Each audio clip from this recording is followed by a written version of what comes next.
My credit's terrible, so I used yours, my sister smirked. Dad shrugged, saying, "It's not a crime if it's family." I uploaded the evidence. The next morning, her condo got raided. I watched my own sister, Carla, being led away in handcuffs on the morning news, right from her luxury condo.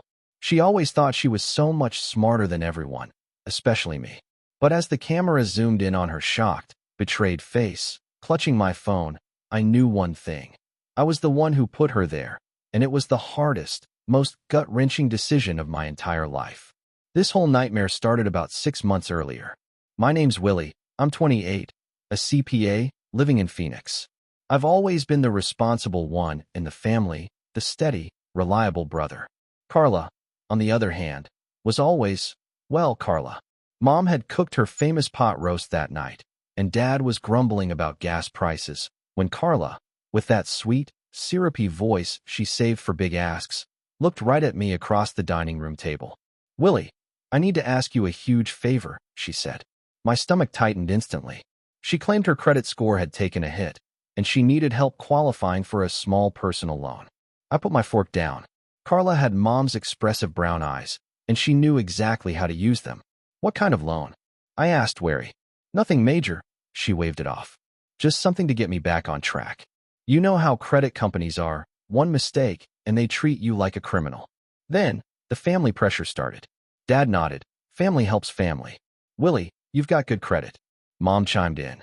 "Your sister's been working so hard to rebuild." It was the same old song and dance. Throughout our lives, I was the one who rarely needed help, while Carla always created drama that required constant family intervention. And it never changed, even when we were adults. What exactly would I need to do? I asked, already knowing I'd probably agree despite every red flag waving in my head. "Just co-sign a loan application," she explained. "We'll meet my banker friend, Marcus, tomorrow. It's all very professional and legitimate. I'll handle every payment, and your credit will actually improve." A few days later, I met Carla at the bank. Marcus was this polished guy in his early 30s, clearly familiar with Carla. He looked over my employment verification, my credit report. "Willie, Carla's told me wonderful things about your financial stability. Your 810 credit score is exactly what we need for approval." I admit, I was somewhat impressed. Everything seemed legitimate. Carla had a thick folder of documents. I mostly just provided my ID and signed where she pointed. Marcus said approval would take 7 to 10 days. Walking to the parking lot, I actually felt pretty good about helping her out. She promised to be responsible. "Willie, you have no idea how much this means to me," she said, unlocking her BMW. "This loan will completely change my situation." Then, 2 weeks later, a thick envelope arrived from First National Bank. My hands trembled as I opened it. It wasn't a $5,000 or $10,000 personal loan. No, the paperwork showed I was now financially responsible for a $90,000 mortgage down payment for a luxury condo in Scottsdale's most expensive development. The blood drained from my face. My sister had used my excellent credit and stable income to qualify for a property far beyond anything she could ever afford. The monthly payment alone was more than my entire mortgage. I called Carla immediately, my voice shaking with a rage I rarely felt. "What the hell is this $90,000 loan? You said it was a small personal loan." "Willie, calm down," she replied, using that condescending tone she always did when she was caught. "It's just a down payment. I'm covering all the monthly payments. The property will appreciate in value. You're not losing any money." "You lied to me," I yelled. "I never agreed to co-sign a mortgage for a luxury condo." "You signed the papers," she said, so matter-of-factly it infuriated me further. Marcus explained everything. "Maybe you should pay better attention next time." Then she hung up, leaving me staring at legal documents that bound me to a financial responsibility I could never afford if she defaulted. The next morning, I drove straight to Carla's new address in North Scottsdale. Manicured lawns, private security, HOA fees that exceeded most people's rent. Her unit was on the 15th floor, with panoramic views. She answered the door in silk pajamas, holding an expensive ceramic mug I didn't recognize. Inside, new furniture, a 75-inch TV, art that definitely wasn't from a discount store. "Nice place," I said, sarcastically, pushing past her. Mind explaining how you furnished a luxury condo on a real estate agent's commission? She crossed her arms. I've been saving, planning this for months. Just because you live like a monk. Where's the money coming from, Carla?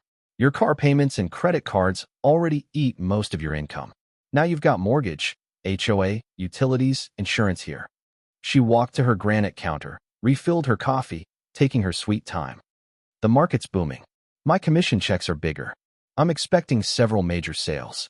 And if those sales don't materialize, if the market changes, I'm legally responsible for this $90,000 loan, which you applied for using my credit.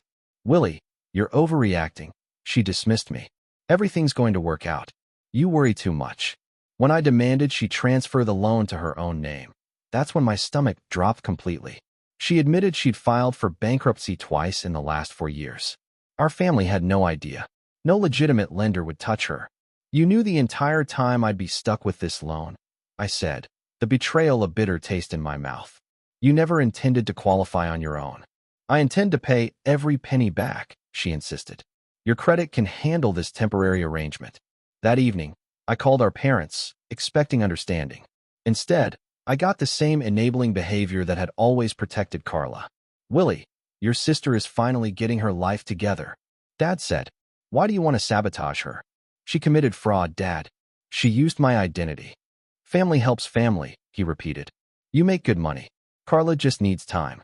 Mom was no better. Sweetie, you're being dramatic. She's working hard. This apartment helps her project success to clients. What happens when she can't make payments? What happens when this affects my ability to buy a house? You're borrowing trouble, Mom said in her most condescending tone. Focus on supporting your sister. I felt completely isolated, alone. So I started digging into my credit report. What I found made me physically ill. Over the past 8 months, Carla had systematically opened multiple credit card accounts using my personal information. An additional $30,000 in debt across 6 different cards I'd never applied for. The inquiries showed department stores, electronics retailers, online lenders. Someone had been intercepting mail at our parents' house, even forwarding mail from my old apartment, ensuring I never saw a statement. Each card was maxed out immediately, purchases for designer clothes, electronics, furniture, cash advances. Payments were made just enough to avoid default, but several were already 30 days past due. I spent the entire night printing everything. Credit reports, transaction histories, account details. By morning, I had a paper trail of systematic identity theft. The worst discovery? Photocopied fake employment documents in Carla's apartment mailbox area. She'd created letterhead for a fictional business partnership, listing me as co-owner, with forged income statements and tax returns. These were used to get higher credit limits and that mortgage pre-approval. This wasn't just a mistake. This was calculated, systematic fraud. She had been studying my habits, accessing my mail, building a comprehensive identity theft operation, all while I trusted her completely. The betrayal cut deeper than any financial damage. For 28 years, I believed family meant protection and honesty. Instead, the person I trusted most was systematically destroying my financial security, and our parents were actively encouraging it. Monday morning, I took off work. First stop, First National Bank. I demanded to speak with Marcus. Mr. Sullivan, I understand your concerns, he said, reviewing the documents. However, your signature appears on every page. Your employment verification was confirmed directly with your firm. I tried to explain I was deceived, but Marcus just pulled up the application. The loan amount is clearly listed as $90,000 for real estate purchase. I realized I'd trusted Carla to explain the documents while I just signed where she pointed. Marcus had spoken to her, and I'd assumed her version. What options do I have? I asked. Refinance, or pay it off, he said. Both impossible for Carla. Next, the credit card companies. Even more frustrating. Disputing fraud required police reports, which meant implicating Carla. Unless you can prove someone forged your signature or stole your identity without your knowledge, we consider you legally responsible, a supervisor explained. Identity theft by family members requires criminal prosecution to validate the fraud claims. Are you prepared to file criminal charges against your sister? The question hung in the air. Protecting myself financially meant destroying Carla legally. That would devastate our family. That afternoon, I met attorney Janet Morrison who specialized in financial fraud. Her office was in a glass tower downtown. Family identity theft presents unique challenges, Janet explained. Victims often refuse to pursue criminal charges, which makes civil remedies extremely limited. She reviewed my documents. Without criminal prosecution, you remain legally responsible for all debts your sister incurred. My options: bankruptcy or sending my sister to prison. Essentially, yes. Driving home, I felt trapped. Financial future versus destroying my family. The situation got even more complicated when Carla started her manipulation campaign. Tearful calls to relatives, saying I was jealous, trying to sabotage her career over money I didn't even need. She painted herself as a struggling single woman bullied by her rich brother. Uncle Dennis called, angry. Willie, I'm disappointed. She's trying to build something, and you're threatening to destroy her over a temporary arrangement. Uncle Dennis, she stole my identity. Over $100,000 in debt. She's family, he replied firmly. Work it out privately. Family business stays in the family. Cousin Ashley, Aunt Patricia, family friends. All called, accusing me of being vindictive, selfish. The isolation was devastating. People who'd known me my whole life questioned my character, all because of Carla's lies. 3 weeks into this nightmare, an unexpected call changed everything. My cousin Austin, from Tucson, sounded nervous. Willie, I need to tell you something about Carla. But you can't tell anyone. What do you mean? My blood ran cold as Austin described a systematic pattern of family exploitation. Carla had used Grandma Rose's information for a reverse mortgage. She'd been accessing Uncle Dennis's business credit lines. Austin even admitted Carla had offered him $5,000 to get copies of my mail and financial documents. I said no, Austin said. But I realized she's been planning this for a really long time. Austin's revelation was a gut punch. This wasn't desperate financial mistake-making. This was a calculated, long-term criminal enterprise. I was just her latest target. Austin, we need to stop her, I said. But I'm scared, he admitted. Our family will never be the same. That night, I couldn't sleep. Carla wasn't just my irresponsible sister. She was a career criminal, exploiting family relationships, actively victimizing elderly and vulnerable relatives, and our parents were enabling her. The next morning, I made the most difficult decision of my life. I called the Phoenix Police Department and asked for someone in financial crimes. They connected me to Detective Ryan Walsh, a 15-year veteran specializing in family fraud. Mr. Sullivan, I appreciate you coming forward, Detective Walsh said at the precinct. Family financial fraud is more common than people realize. I spread out all my evidence, credit reports, loan documents, fake employment papers. Walsh examined each item. This level of systematic planning suggests your sister has experience with identity theft. The fake business documents and mail interception show sophisticated criminal behavior. I told him about Austin's revelations. If we can document multiple victims, Walsh leaned back, this becomes a much stronger case. Federal prosecutors take family fraud rings very seriously, especially with elderly victims. What do I need to do? Document everything, but don't let your sister know you're investigating. We need to catch her in active criminal behavior. He explained that prosecution required evidence of intent to defraud, showing Carla knew her actions were illegal. My cooperation was essential, and it could mean serious prison time for her. Over the next few weeks, I lived a double life. Publicly, I told family members I was working things out privately with Carla. This stopped the calls and accusations. Privately, I systematically documented her criminal activity. I told Carla I wouldn't dispute the credit card charges or the loan, but I needed organized records for tax purposes. She seemed relieved I was being reasonable and cooperated fully. During this investigation, I discovered even more disturbing information. Carla was selling items purchased with my credit cards, electronics, jewelry, designer goods, through online marketplaces and pawn shops. She'd also convinced Grandma Rose to add her to bank accounts to help with bills, but bank records showed regular unauthorized transfers and withdrawals. Over 6 months, Carla had stolen nearly $15,000 from our 80-year-old grandmother's retirement savings. Uncle Dennis's business credit lines showed similar patterns. She'd gained access through her real estate work, claiming business purchases, but was making personal buys and cash advances. The scope was staggering. Conservative estimates suggested Carla had stolen over $200,000 from family members over 18 months, using manipulation and systematic planning.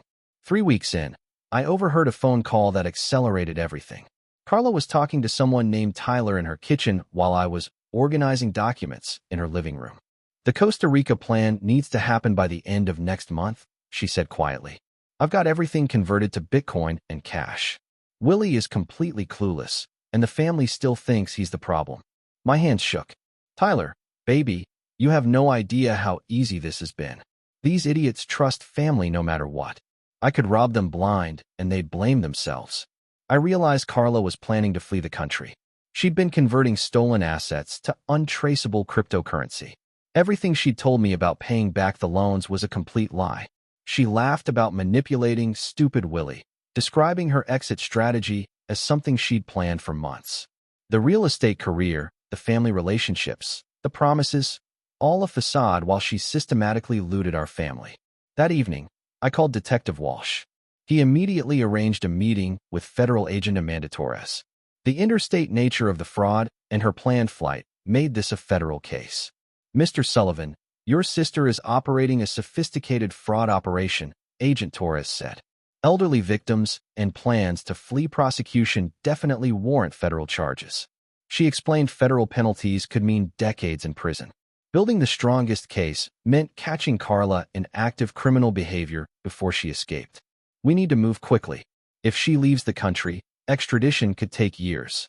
The weight of it was overwhelming. Carla wasn't just irresponsible.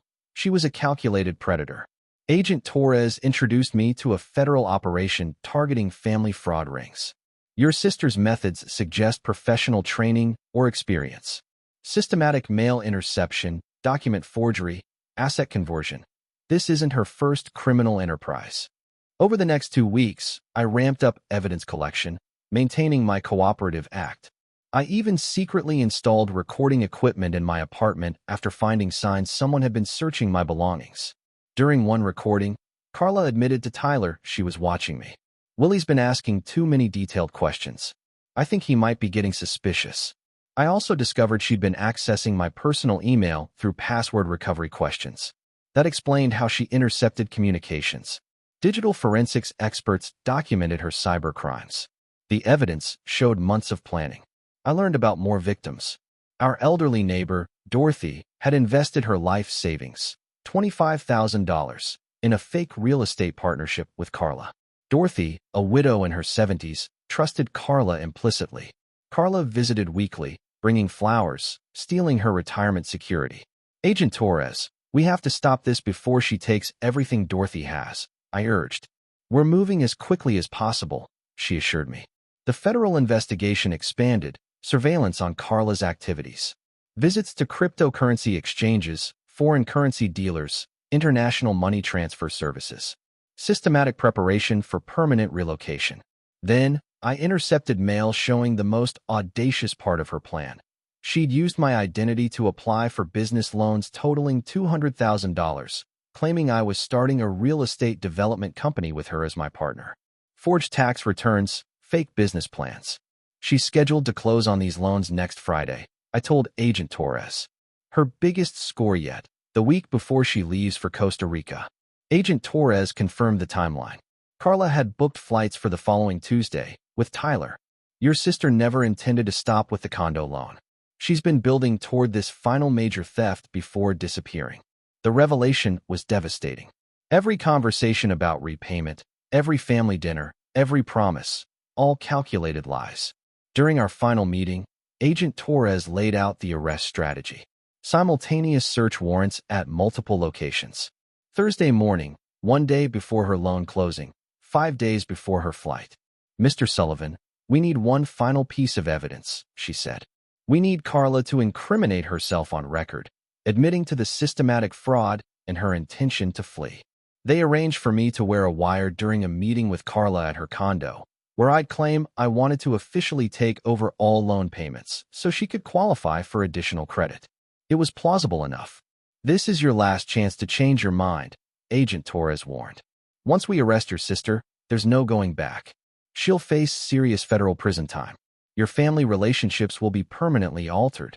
I thought about Dorothy losing her life savings, about Grandma Rose's stolen retirement, about Uncle Dennis's ruined credit, about all the future victims Carla would target.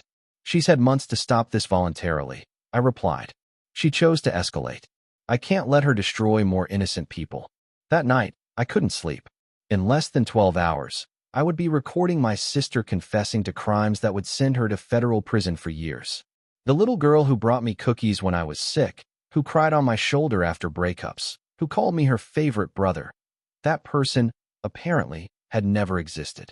The Carla I thought I knew was a mask worn by a predator. Tomorrow morning, I would help federal agents remove that mask permanently.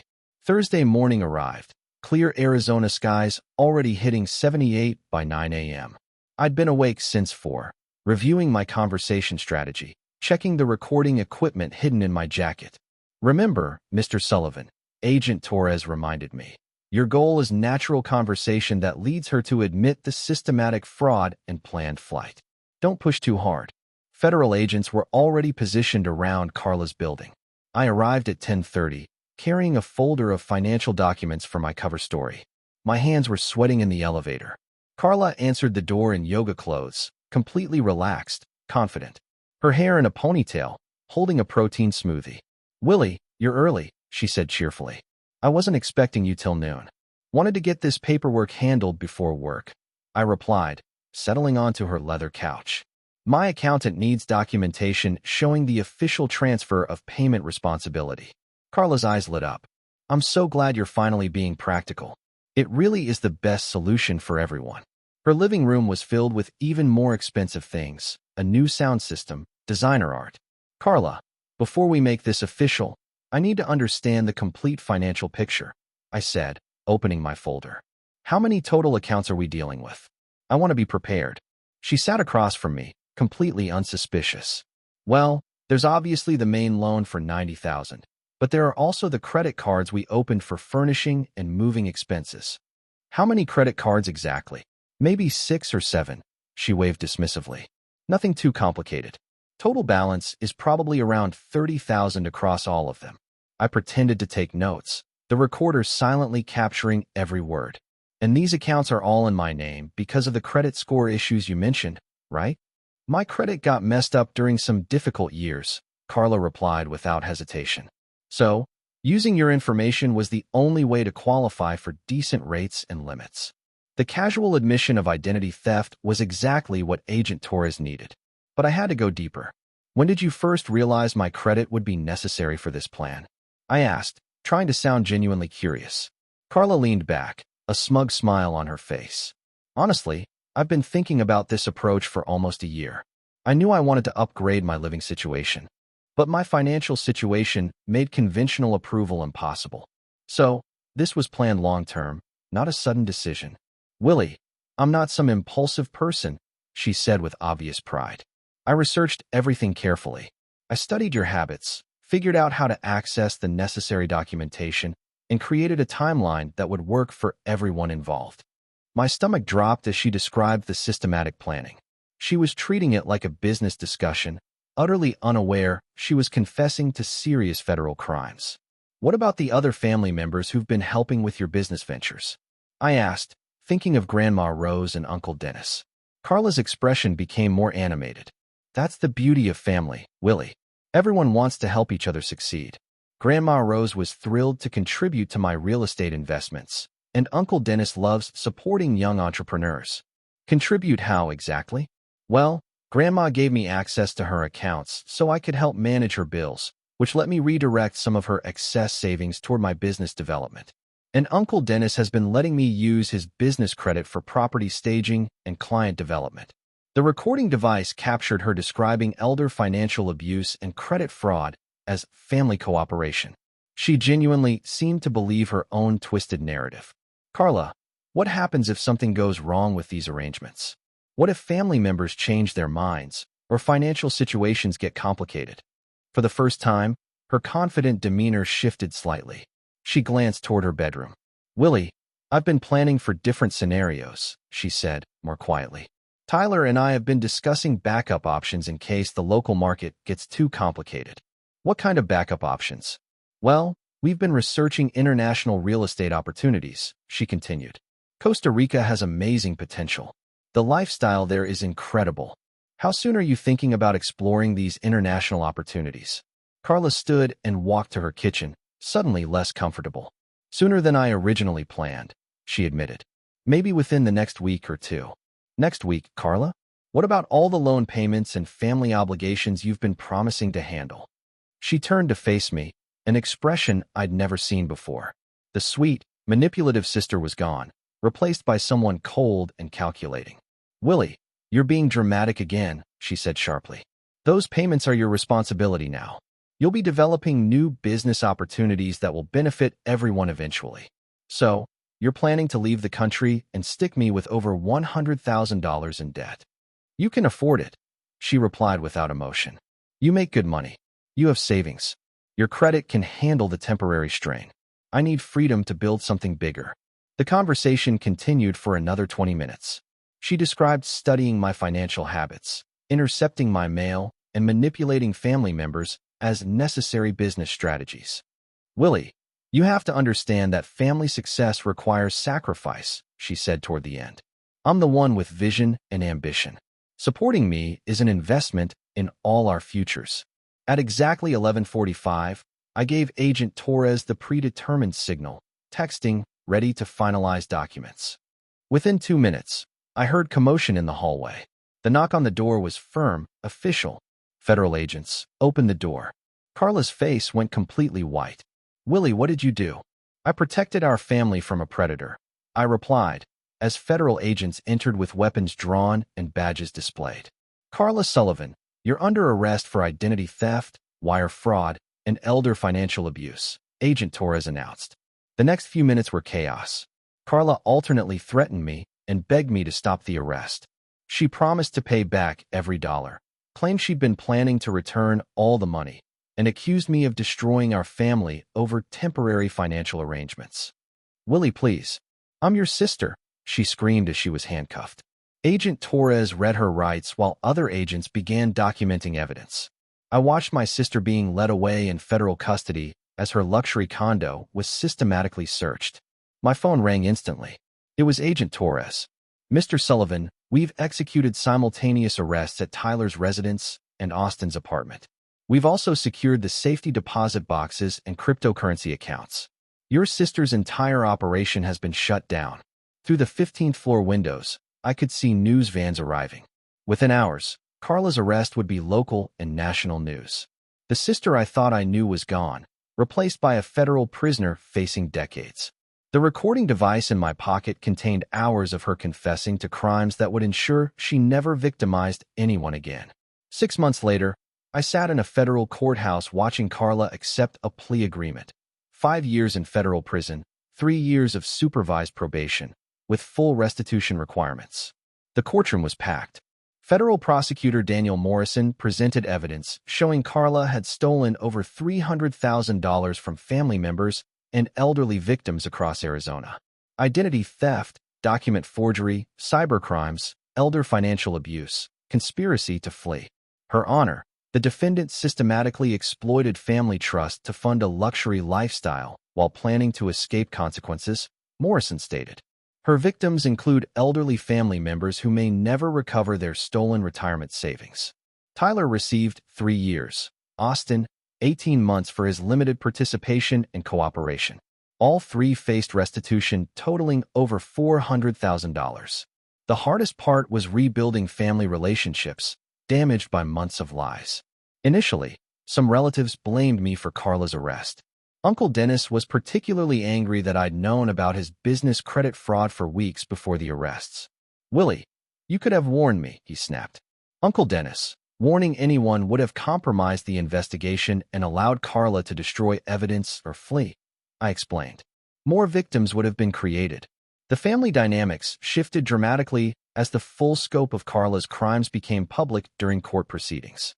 Our grandmother Rose had lost nearly $30,000. Dorothy, our elderly neighbor, had lost her entire life savings of $45,000. I still can't believe she looked me in the eye and lied while taking everything I had, Dorothy said during a victim impact meeting. Federal asset forfeiture laws allowed prosecutors to seize everything Carla had purchased with stolen money: her condo, furniture, electronics, jewelry. The liquidation generated nearly $200,000 for victim restitution. Banks reversed all fraudulent charges once presented with the federal conviction evidence, and my credit score was completely restored within 60 days.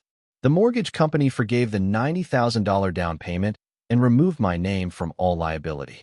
Most importantly, the elderly victims recovered their stolen funds. The emotional trauma, though, lasted much longer. Our grandmother needed months of counseling. "Rose, the hardest part isn't losing the money," Dorothy explained to her during a support group meeting for fraud victims. "It's learning that someone you loved never existed. The Carla who brought me cookies and listened to my stories was just acting while she planned to rob me." 8 months after the arrests, I visited Carla at the Federal Correctional Facility in Tucson. The visiting room was stark. Carla appeared smaller, more subdued. The confident, manipulative woman who destroyed our family was replaced by someone who seemed genuinely broken and remorseful. "Willie, I know you'll probably never forgive me," she said quietly across the metal table. "But I need you to know that I understand what I did was evil. Not just illegal, but genuinely evil." "What happened to you, Carla? When did helping family become a cover for destroying innocent people?" She was quiet for several minutes. "I think it started with small things. Borrowing money I didn't intend to pay back. Using credit cards without permission. Taking cash from mom's purse. Everyone always forgave me, made excuses. So I kept escalating. But stealing from Grandma Rose and Dorothy, they trusted you completely." "I know," she whispered, crying. "I convinced myself I was borrowing money I would eventually pay back with interest. But honestly, I was planning to disappear and leave everyone else dealing with the consequences." The conversation lasted 2 hours as Carla described her psychological progression. "Willie, the person who hugged you goodbye that last morning was already planning to steal everything from you and disappear forever. You saved our family by stopping me before I could finish destroying everyone who loved me. Before leaving the prison, I made something clear. Carla, I forgive you, because holding on to anger would hurt me more than you," I said. "But rebuilding any relationship between us requires proof that you've genuinely changed. Not just words." "What kind of proof?" "Complete honesty about everything. Ongoing counseling. Using your experience to help other families recognize financial abuse.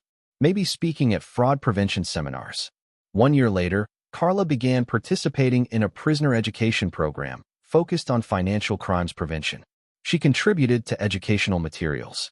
Our relationship remains limited, but it's honest. She calls monthly to update me on her rehabilitation progress and therapy insights. The conversations are different now, marked by genuine accountability instead of manipulation. Most importantly, the elderly victims have recovered, both financially and emotionally. Dorothy has become an advocate for fraud prevention education, speaking at senior centers. Our grandmother Rose has regained her confidence. The experience taught me that real family protects each other from harm, even when that protection requires confronting criminal behavior by someone you love. True loyalty means stopping family members from destroying innocent people, not enabling their worst impulses through misguided forgiveness. Then I want to ask you something. Have you ever experienced a situation where supporting family meant enabling harmful behavior? Stay strong, trust your instincts, and never apologize for protecting innocent people from those who would harm them, regardless of blood relation.